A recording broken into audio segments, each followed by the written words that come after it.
afternoon if you're in Edmonton today. We decided we're kind of 6 to 7 weeks into this, into this pandemic, and we decided to kind of unpack what we did and put it into a bit of a case study to kind of really see if we can pull out some nuggets for everyone to learn from moving forward. It's going to be about 22 minutes. We're going to have some time for questions at the end. So if there's something that pops up as we go through this, make sure you jot it down or throw it into the chat, and we'll have time to address it at the end. And if you can just keep your lines on mute for now, that would be great, and we'll dive into this. So before we get started, I just want to put a disclaimer out there. We are not pandemic experts. This is definitely our first pandemic, and it was uncharted waters for us moving forward. As all of this unfolded, I think for most people, they would have felt the same way. I will say that I think we did take this more seriously than most, but I put an asterisk there because not all of us believed the canary in the coal mine, and myself included. I was one of those guys. And so we'll unpack that and talk a little bit about where that came from moving forward. But what we're going to cover today in this kind of 25 minutes is what went well in how we responded to this, what was tricky, and what would we do differently next time. And then we're going to have a little peek into the future because, there will be a post-COVID as we all know it, but no one can really predict what that's going to look like. But there's all assurances that it's not going to look like how it did before. And then we'll have a little time at the end for a Q&A. So keep those answer or questions coming, throw them in the chat or just write them down. So here was our situation. We have 200 employees across 2 countries. And you can imagine we're kind of an essential service to help customers leverage their technology working from home. And so I will say that I'll give credit to our president, David Bridges. He really knew this was coming early, and we had a pandemic team set up at the beginning of March. He kept preaching this in our executive team meetings, and the majority of us just didn't believe it was going to kind of get to where it is today. But he held steady and firm, and we pushed ahead. And so we were probably, I will say, 2 to 3 weeks ahead of everybody for planning. And our goal is we needed to be at home first before any of our customers ask help from us to move them to work from home. So we successfully moved our entire organization March 12th. And our first call that came in to move from home came on Sunday, March 15th. And so if you correlate that, the reason why it was Sunday is the announcement that schools were going to be closed indefinitely or for the rest of the year came that Sunday night, and literally the entire floodgates open, calls, text, email, and people wanted to move their business starting Monday to work from home. So to put that in perspective, we have about 10,000 users we manage across both countries, and we actually accomplished to move 50% of them the first week. Now, to put that in perspective, our call volumes were almost 100% higher compared to March 2019. And we also saw that 30% of our clients needed a work from home project immediately. Either they didn't have the infrastructure, they didn't have the things in place to actually implement it. And so, we were scrambling to make sure that we could get people moving forward. So to put it in perspective, here's a kind of 30-day snapshot of what we dealt with from March 10th to April 10th in 2020. There was over 4,000 service desk calls. We typically, on a normal month, would be around 2,000 calls, so it was double. We did over 13,000 service tickets as well, and an average month in a non-pandemic world is about 5,000. So you can see it was quite high. And then we handled about 31 emergency after-hour kind of support tickets. So I wanted to frame this up to give you a snapshot of how busy we were the moment this kind of hit, from March 15th and to where we are today. So let's look at this. What went well for us? I will say the first thing that I'll address is we pulled every technician, every staff member from our entire company. It was an all hands on deck approach. So we had sales staff, we had administration staff taking calls, triaging calls, creating tickets. And what was great about it culturally is nobody complained that it wasn't their job or it wasn't in their job description. Everyone just rallied around the cause to get the support we needed for our customers during this transition period, which was important. Another thing that went well is a few weeks before the pandemic hit, we rolled out to a couple specific departments kindness training. And the kindness training is around how do we deal with high stress calls, high stress incidences. And so you can imagine we timed this, and it was a bit of luck maybe, that this kindness training came out just when it was really going to be the highest call volumes we've ever seen in the history of our company. And so that really kind of helped people in regards to these unprecedented numbers. And the third thing that went well was something called ATC. And so that stands for Automatic Ticket Counter. So we had an innovations team that has been beta testing this for the past 8 months. And essentially what it is, if you think about tickets that come into our world, we have service coordinators, which are human beings that distribute tickets to people throughout our organization. But when everyone worked from home, it was hard to see who was available, what was the levels of tickets they're taking care of. And so with the ATC, we rolled it out where the technology, we've digitized how we distribute tickets. And now it would have all that information available. It would know how to route tickets automatically and realize if somebody was busy, it could pull those tickets back and put them into different buckets. So that really helped us when the call volumes were incredibly high that first 2 weeks. And the fourth thing here I will show you is we decided to create a self-help portal. And it's an IT resources page on CompuVision.biz. And what we found is when we started talking to our technicians and sifting through the ticket volume, a lot of these issues that people had when they were at home were very rudimentary, simple things to fix. It just needed somebody to do it, or they needed some guidance. So we created a whole self-help portal with how-to articles, how to do something, how to set up your webcam, how to set up your printer. And what's amazing about this IT resources page, on day one, we had 9,864 people visit the page, so just shy of 10,000. And we're now averaging about 20,000 people per week. And so, it puts in perspective, easy math, about 80,000 people a month, and it continues to grow. And one of the interesting things, that one of the top articles that's kind of downloaded or viewed is how to install a printer at home. And I mean, obviously, if you've ever had to do this yourself, it's sometimes not the easiest thing. So that self-help portal, and we're still continuing to add articles to it, has been really, really helpful and successful in moving forward when we transitioned to work from home. So one of the other things that we really focused on was this human connection during isolation. You can imagine, as we all sit across, respective places today, even on this call, there's this missing component of this human connection. And sometimes video chat just doesn't cover it. And so we focused on that, and I think we did a pretty good job of it when I give ourselves a grade. And so the first and foremost is we led with empathy. All of our initial conversations and planning were surrounded around our people's safety and the well-beings of our employees, our clients, and our communities. And we just continued to just focus on the people as this evolves.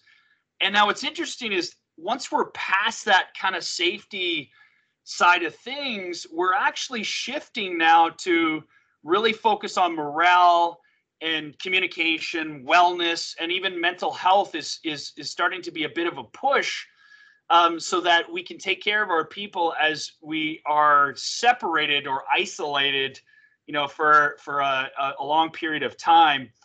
Another thing I will say is we just checked in with our people more often than we ever did before, I would say even. And part of that is hard for everyone when you have isolation, family, kids, less than ideal workspaces. But we follow a rule called 7 ways, 7 times. So we communicate 7 different ways, from email, SharePoint, Teams, staff meetings, newsletters, team meetings, etc. And we do it 7 times to be able to nail that down. And that worked really well for us. Number 2, it sounds a bit cliche, prepare for the worst and hope for the best. The wait and see approach was just not acceptable for us. So we spent a ton of time modeling different multiple scenarios. What would it look like if we lost 10%, 20%, 50% of our client base?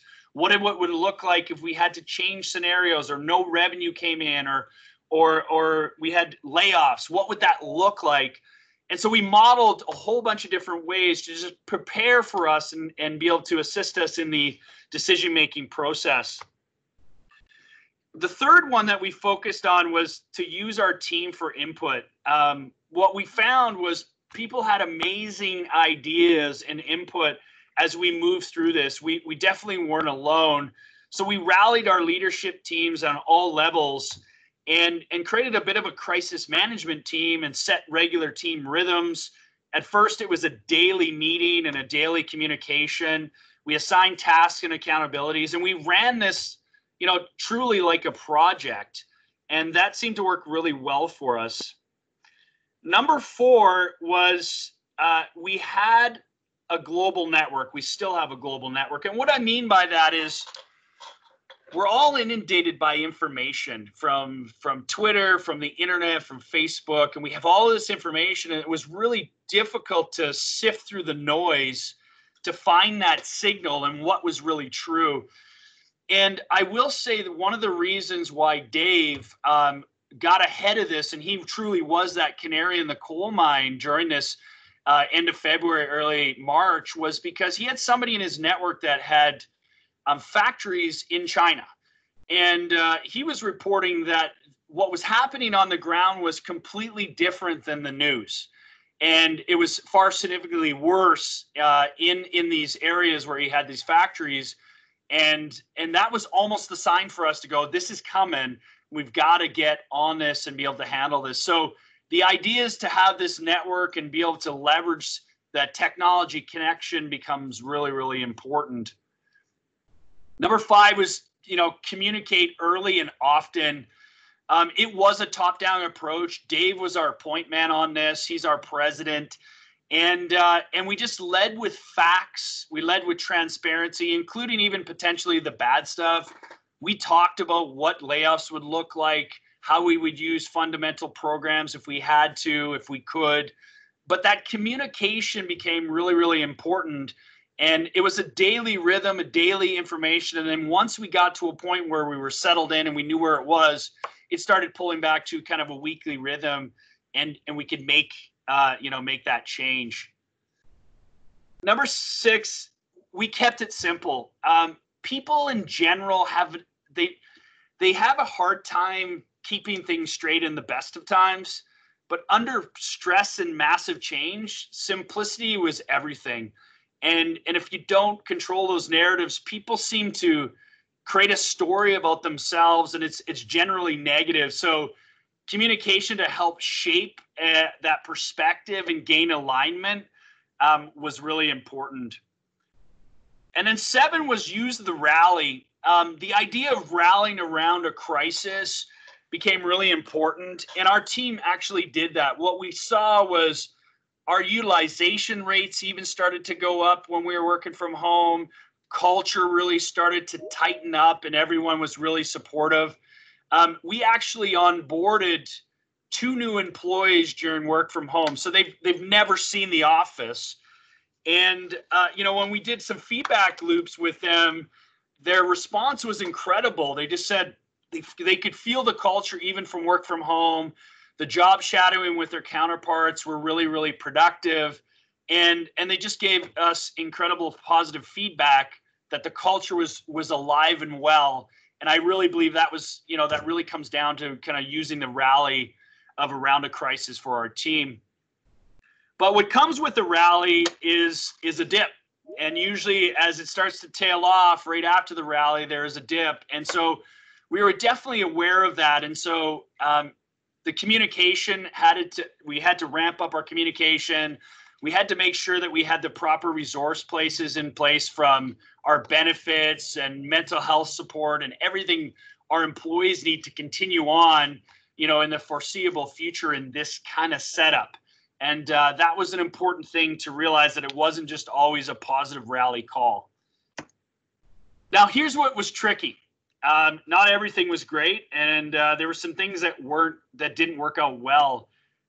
Managing our clients and our internal needs at the same time as everything is rapidly changing was tricky, because there was a lot of competing priorities that really kind of drove that behavior. Number two is around complicated work from home needs. So we had some of our employees that they had less than ideal setups. They either had a bad internet connection, they had no place to really work from home, no office setting. And so that's something we've identified that we'll have to address even in our new hire process moving forward, around what are people's requirements from work from home.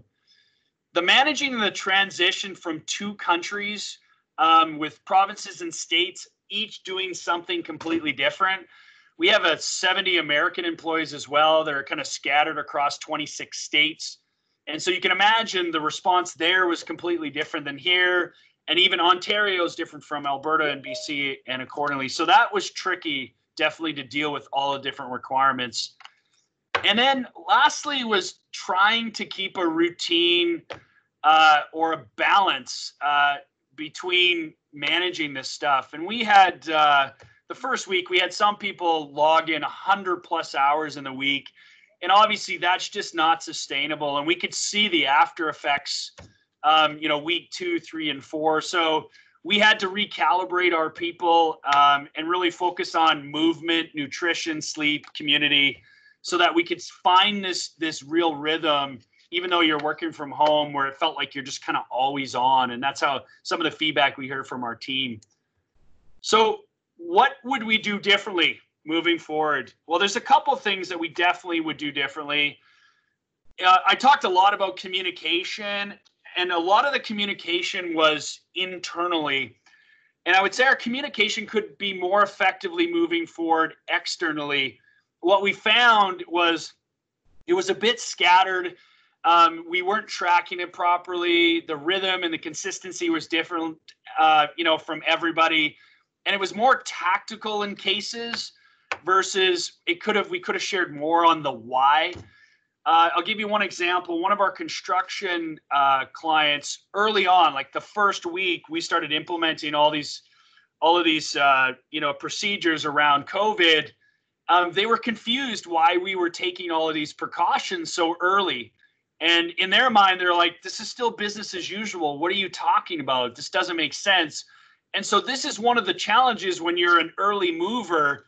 People don't believe you, and they think, you're crazy in regards to these precautions. And of course, they get caught up.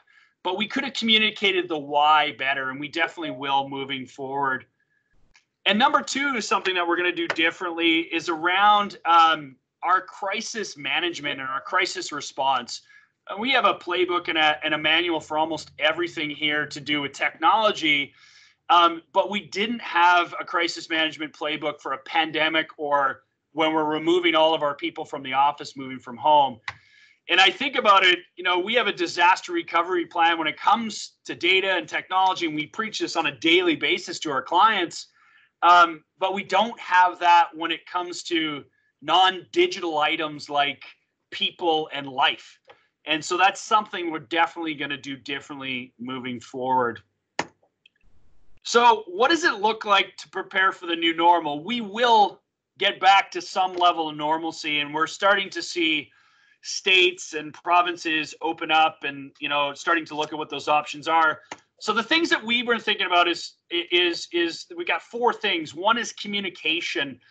Our communication on timing and on plans, and really manage the intentional change management for our people.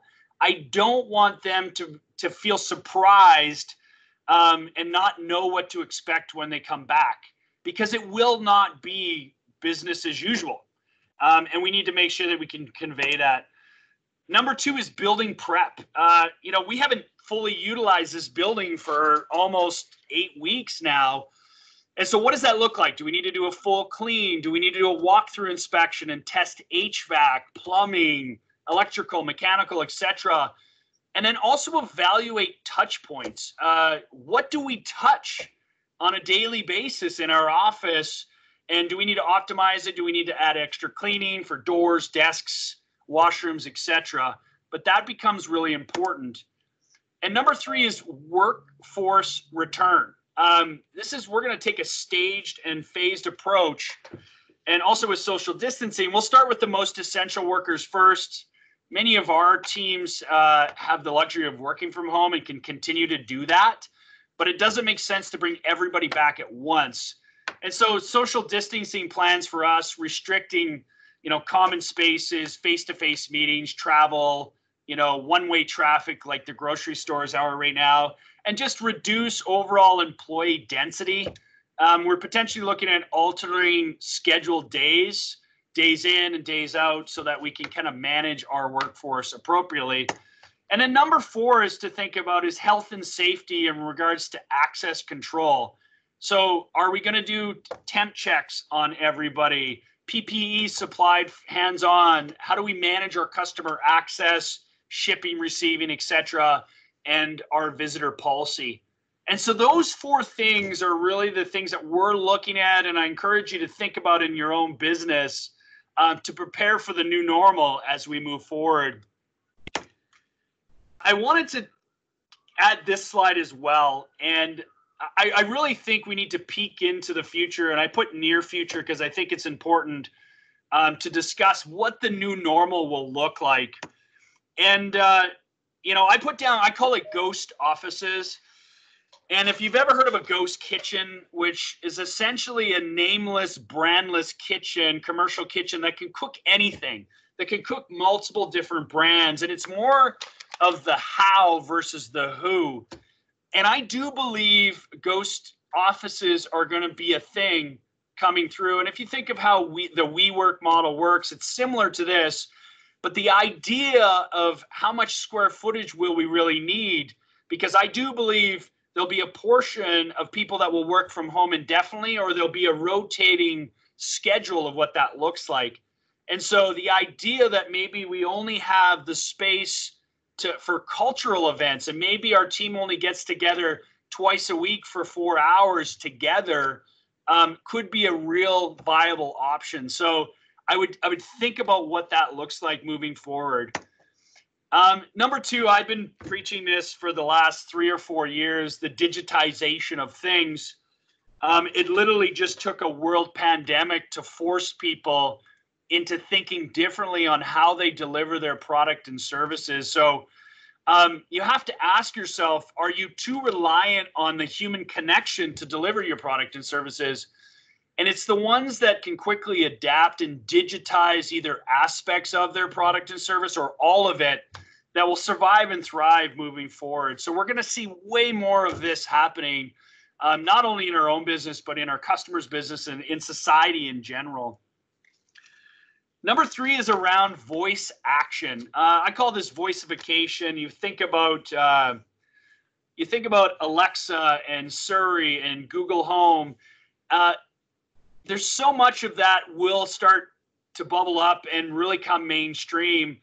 When you start imagining all the things that you actually physically touch, and if you can actually now change it into a voice command. Think about when we get in an elevator, we touch the button, we touch the floor. There's so many things that have these physical touch points that could be automated using voiceification. And I think that will be, a norm moving forward in some of our business settings and just society in general. And the last thing I'll leave you to think about is around digital health precautions. Trusting people to do the right thing, to stay at home maybe when they have a fever or symptoms, I just don't think will be good enough. And we're already seeing security cameras and technology be able to actually take everyone's temperature through the camera.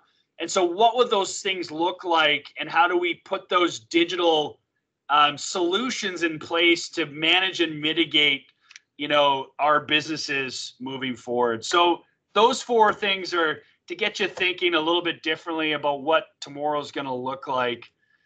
So that is our presentation and our quick little case study. I just want to take a moment to thank all of our customers and our support. We have a lot of clients on this call, and we appreciate you entrusting us with your technology and your technology needs as we try to navigate through this. And I am encouraged and excited to see where this is going to go, because there will be business models that change forever moving forward because of this, and there is some positive things that come out of this. I would throw this in your calendars before we open it up to question and answer. May 6th and May 13th, we have a couple more webinars, one on phishing training extended. So this is around social engineering and how cyber criminals are phishing your employees and potentially yourself.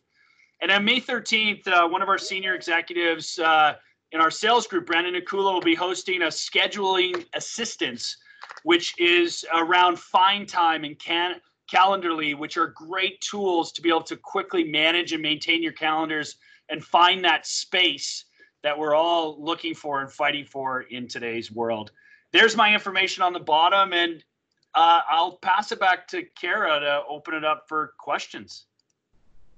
Great. Thank you, Ryan. So that concludes today.